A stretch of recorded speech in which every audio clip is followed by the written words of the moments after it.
Thank you for this wonderful opportunity to present about an innovative robotic walker which promotes exercise and participation. First, I'd like to say hello from Ottawa, Canada's capital, and from the hospital where I practice, the Children's Hospital of Eastern Ontario, where I've had the pleasure of practicing as a pediatric physiatrist for the last 23 years. So here it is, a robotic solo walker. It didn't look like that when we started. I'm going to step back a bit and say, if someone had told me when I was in medical school 30 years ago that I would be presenting on a robotic walker in Paris, I would have thought they were somewhat mad.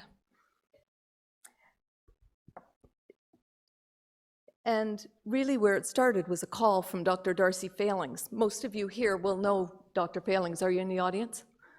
Maybe not. But she's presented here many times. And it was her call that really perked my interest and made me look at this device. First I thought, when she asked me, okay, this lab is off-site. I'm in 6 different clinics. I'm busy working, and this is private industry, and why would I do this? And then I thought, this is Dr. Darcy Failings, rock star. I got to do this. So went and looked at this device in the lab, and it had a number of very interesting features. It has servo power-controlled omnidirectional wheels. So there's some feedback component, and it allows movement within an environment. It has a body weight support harness, so it lifts the patient and it does not allow them to fall. And it has a remote control that could be used by the client or the physiotherapist. So then I thought, well, what do we do with this for individuals with cerebral palsy?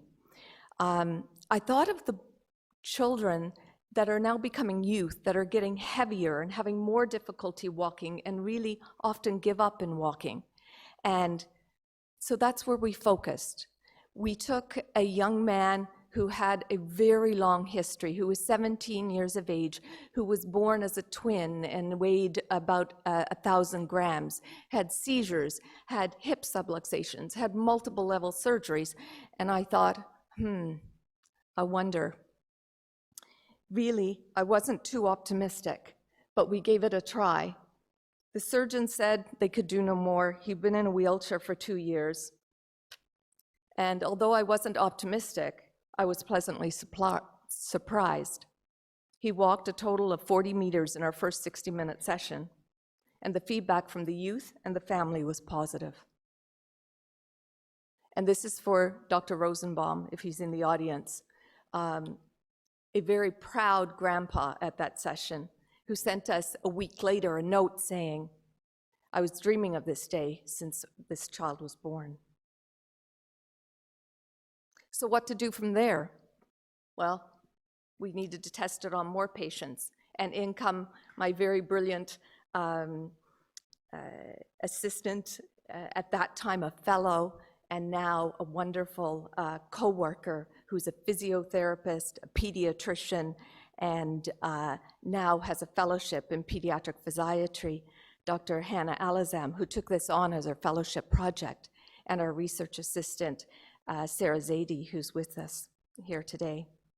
It was the first trial of such a walker that I could find, and we identified the advantages and disadvantages and looked at ways to modify. The data was descriptive, qualitative. We looked at 4 individuals with GMFCS4 cerebral palsy. We asked their families, care professionals, and engineers what they thought.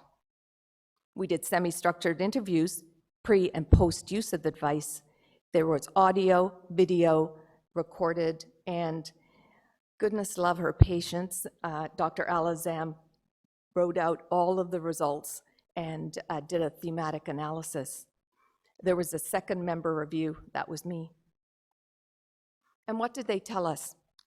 They told us a lot of different things. Physical advantages, they were happy with the fact that they could walk hands-free. They thought that they could participate in gym in a different way.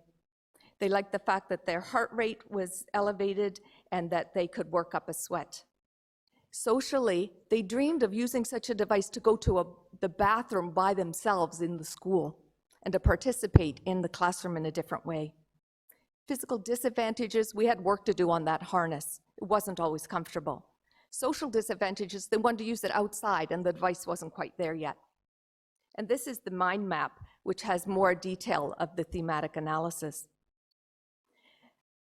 And here is the device. I'll warn you that it's not pretty.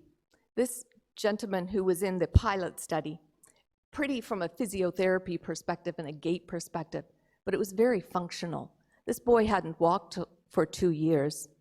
And this went viral in around our group in that this young man was lifted, comfortable.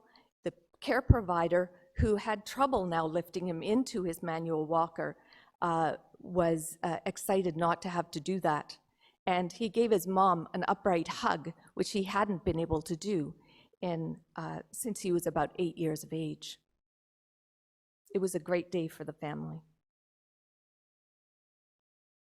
Then what we did is we took it and we did another pilot in the community.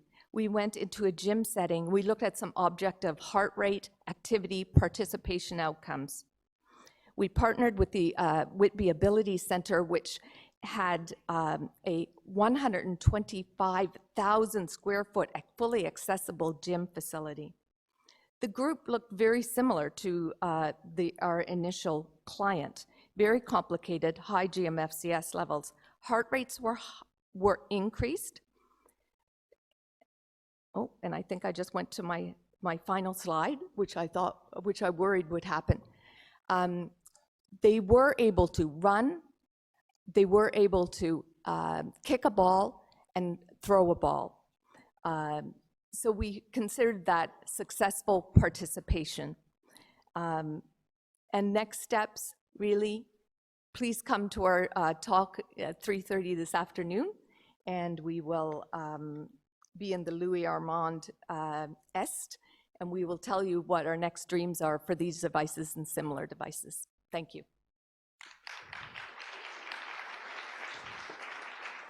Fantastic. Thank you very much. We have the time for one question.